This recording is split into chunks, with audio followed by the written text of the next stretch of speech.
पालघर जिल्ह्यातून सफाळा परिसरातून मन हेलावून टाकणारी घटना समोर आली आहे।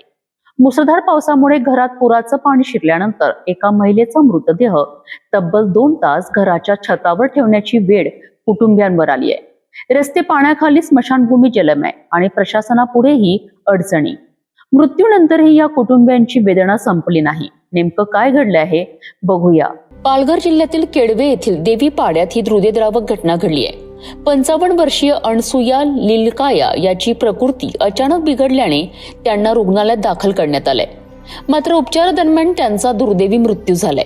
दुसऱ्या दिवशी रुग्णवाहिकेतून मृतदेह घरी आणताना मुसळधार पावसामुळे रस्ता पूर्णपणे बंद झाला होता।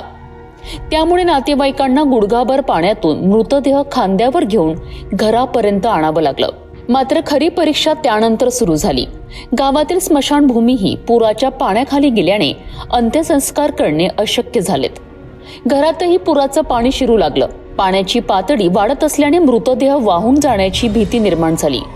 यामुळे कुटुंबियांनी घराच्या छतावरील सिमेंटची पत्रे काढून मृतदेह थेट छतावर ठेवला आणि पावसापासून संरक्षणासाठी प्लास्टिकने झाकलं।